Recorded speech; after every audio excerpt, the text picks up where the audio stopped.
ये है पाकिस्तानी गुमनाम। वो लोग जिन्होंने सब कुछ देकर कुछ नहीं मांगा, सिर्फ एक खामोश विरसा छोड़ गए। आइए उनकी कहानी सुने, उनके नुकूश खामोशी को लफ्ज़ों में ढालें, ताकि कल का मुअर्रिख ये ना कहे कि हमने अपने गुमनाम हीरोज़ को भला दिया। पेश है गुमनाम की सनसनीखेज़ दास्तान।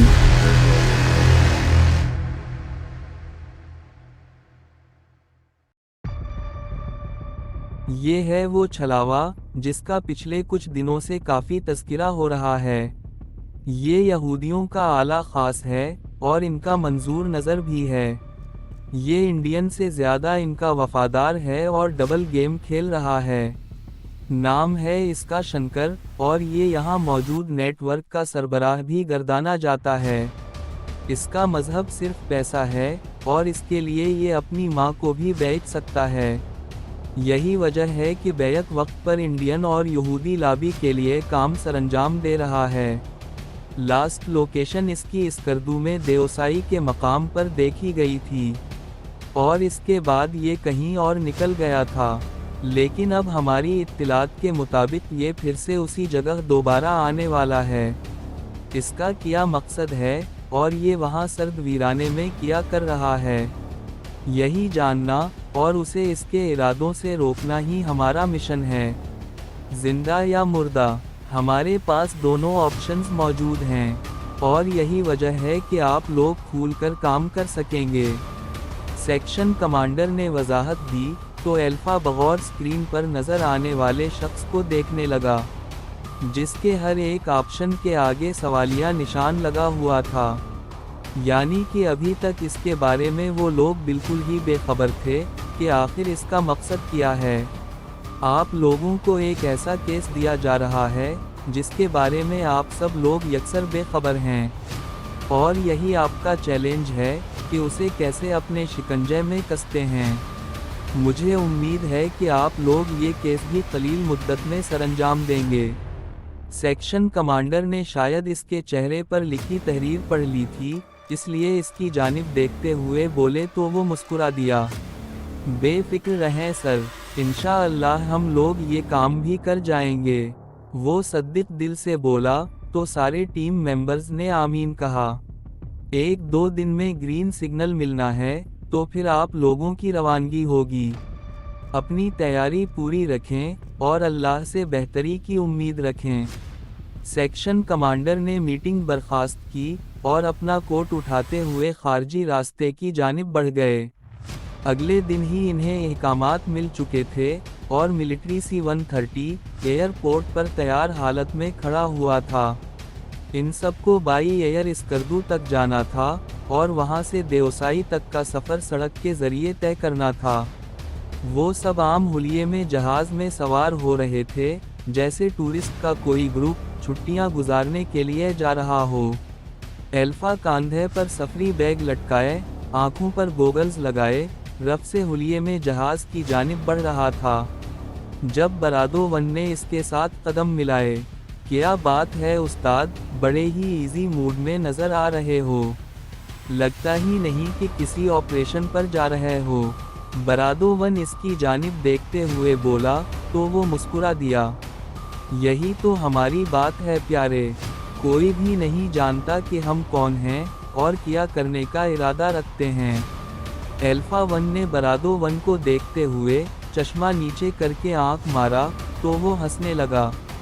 सारा सामान तैयार है ना? गोश्त वगैरह हम लोग वहीं स्कर्दू से ले लेंगे और मसाले वगैरह मैंने बैग में भर लिए हैं। बरादो-1 ने उसे देखते हुए अपना हाथ आगे कर दिया, जिस पर उसने ताली मारते हुए उसे तौसीफी नज़रों से देखा। तुम लोग देखना, ऐसा बारबेक्यू खिलाऊंगा कि सारी उम्र याद करोगे।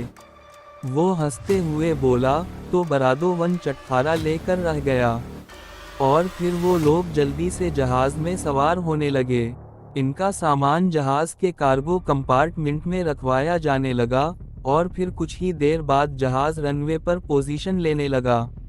ये कोई मौसम नहीं था देओसाई जाने का, क्योंकि वहाँ सिर्फ बर्फ़ ही बर्फ़ थी। और किसी भी किस्म की मुहिम जोई के लिए वाइल्ड लाइफ अथॉरिटी ने उसे बंद किया हुआ था।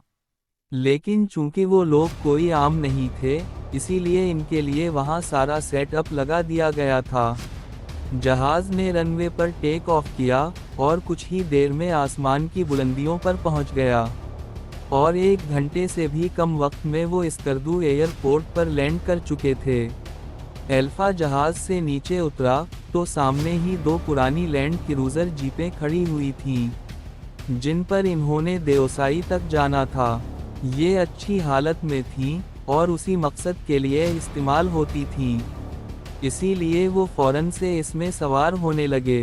ड्राइवर भी उनके मतलब का था, इसलिए बिना चौचरा किए वो इन्हें लेकर मंजिल की जानिब चल पड़ा। पहले तो सड़क ठीक ही थी, लेकिन जैसे ही देओसाई की हुदूद शुरू हुई, जीप ने हिचकोले खाने शुरू कर दिए, जो इस बात की तस्दीक थी कि आगे इन्हें सख्त हालात का मुकाबला करने के लिए तैयार रहना पड़ेगा। बर्फ से ढके बड़े बड़े मैदान और दूर बर्फपोश चोटियां एक अजीब ही मंजर पेश कर रही थीं। देओसाई अपने नाम की मानिंद किसी देव की तरह इन्हें खुश आमदीद कह रहा था। मैंने अपनी जिंदगी में कभी इतने बड़े मैदान नहीं देखे। बरादो वन की आवाज़ पर एल्फा ने चौंकते हुए उसे देखा, वरना वो खुद इस अजीब से शहर में खोया हुआ था। मैं तो ये सोचकर हैरान हो रहा हूँ कि इस वीराने में शंकर करने क्या आ रहा है। साले को यही जगह मिली थी अपनी कार्रवाई करने के लिए। वो अजीब से लहजे में बोला तो बरादो वन हंस पड़ा।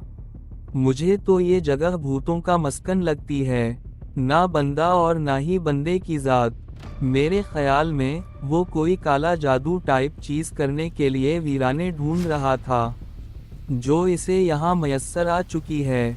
बरादो वन चुटकुला छोड़ते हुए बोला तो उसकी अपनी हंसी भी निकल गई। ऐसी जगह ही तो इनके लिए भरपूर मौके पैदा करती है। अभी देखो क्या मिलता है हमें यहाँ पर। वो एक सर्द आह भरते हुए बोला और खिड़की से बाहर देखने लगा। गाड़ियाँ अगरचे पुरानी ज़रूर थीं, लेकिन बेहतरीन हालत में थीं और अपनी मंजिल की जानिब उड़ी जा रही थीं।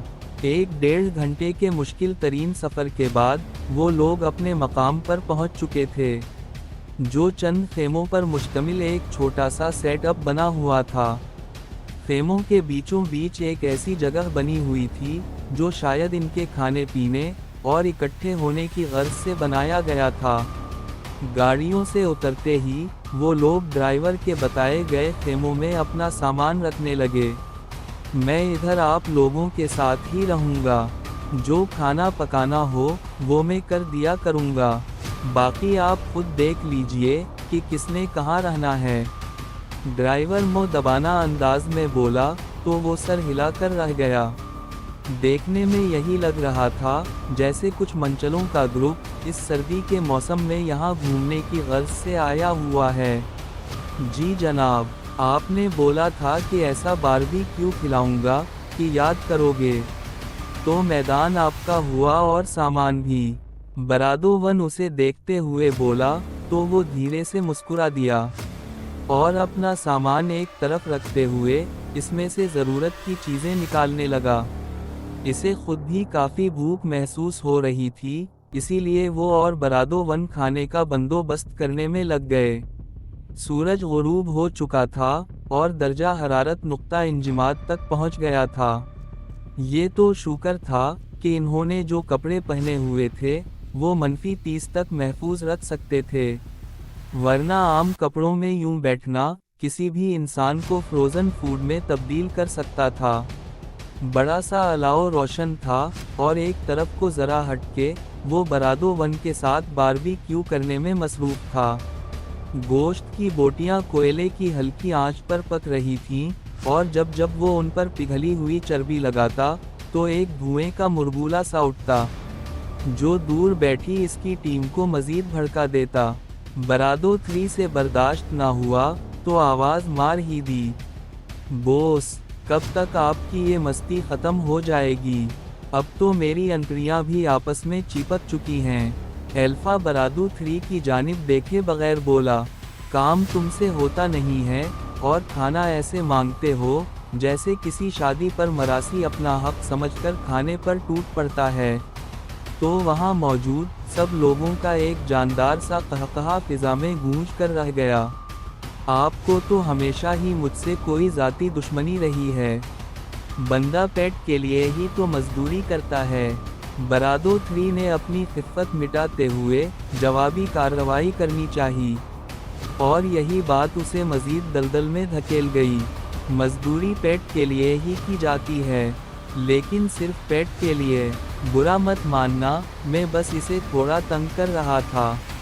एल्फा फौरन ही सफाई देते हुए बोला, तो बरादो-1 उसे अजीब से अंदाज में देखने लगा। ओ भाई, मजाक ही कर रहा था, अब तुम ना शुरू हो जाना प्लीज। वो बरादो-1 के अंदाज को समझ चुका था, इसीलिए सारा काम छोड़ते हुए इसके सामने अपने दोनों हाथ जोड़ दिए। आइंदा ख्याल रखना, वरना मैंने फिर सबके सामने खूल जाना है। बरादो-3 मेरी टीम का हिस्सा है और तुम्हें कोई हक नहीं बनता उसे यूं बकरा बनाने का। बरादो-1 ने उसे कड़े तेवरों से घूरते हुए कहा, तो उसने अपनी हंसी को रोकने की नाकाम कोशिश की और सारी तवज्जो बारबेक्यू बनाने की जानिब लगा दी। लेकिन अभी भी वो ज़ेर लब मुस्कुरा ही रहा था। फिर जैसे ही पहला राउंड मुकम्मल हुआ, तो उसने प्लेट में बोटियां सजाते हुए एक तरफ हरी चटनी डाली और अपनी जगह से उठते हुए बरादो-3 के पास चला आया। ये लो मेरे भाई, और मुझे मुआफ़ कर दो, वरना बगैर माने खाओगे तो पेट खराब हो जाएगा। वो हंसते हुए बोला, तो बरादो-3 ने सब कुछ भुलाते हुए फौरन ही प्लेट थाम ली और हाथ में गोल तोए की चपाती जो दूसरे सिरे पर बैठा ड्राइवर बना रहा था, पकड़ते हुए खाने पर टूट पड़ा। इसे यूं खाता देखकर वो अफसोस से सर हिलाते हुए वापस बरादो-1 की जानिब चला आया। बरादो-1 ने कहा, वैसे तुम ठीक ही करते हो इसके साथ, ये साला नहीं सुधरने का। जाने दो, अपनी प्लेट आगे करो तो मैं तुम्हारा भी मुंह बंद कर दूं। वो मसरूफ से अंदाज में बोला, और फिर जल्द ही सब के लिए खाना तैयार हो चुका था। रात का समा सितारों से भरा हुआ था। आसमान और कड़ाके की ठंड में ये तेज़ मसाले का तिक्का बोटी कुछ और ही मज़ा दे रहा था। यही वजह थी कि वो लोग सब खाने पर टूट पड़े थे। बरादो-1 दिल से तारीफ करते हुए बोला, मैंने अपनी ज़िंदगी में आज तक ऐसा मज़ेदार बारबेक्यू नहीं खाया। तो एल्फा बस गर्दन झुका कर रह गया। अचानक ही उसे यूं महसूस हुआ जैसे सामने मौजूद टीले पर, जो उन लोगों से महज चंद ही फरलांग दूर था, कोई रोशनी सी जली हो। सब खाने में मगन थे, लेकिन इसकी तेज नज़रों ने देख लिया। 1 मिनट में आया, एल्फा आम से अंदाज में बोला, और उठते हुए अपने खेमे की जानिब चला आया। सुकून के साथ उसने अपने बैग में से नाइट विज़न निकाली और उसे आंखों पर चढ़ाते हुए खेमे की पिछली जानिब चला आया। अपना फोकस उसने सामने टीले की जानिब ही रखा और एक आड़ में होते हुए उसने नाइट विज़न ऑन कर ली। इसे सामने टीले पर 2 लोग मौजूद नजर आए, जो उसी की तरह दूरबीन से उन लोगों की सारी मसरूफियत को बड़े गौर से देख रहे थे। दोनों में से एक ने अपना मुंह गरम मफलर से ढांप रखा था और लॉन्ग कोट पहने वो अंधेरे में किसी इफरीत की मानिंद नजर आ रहे थे।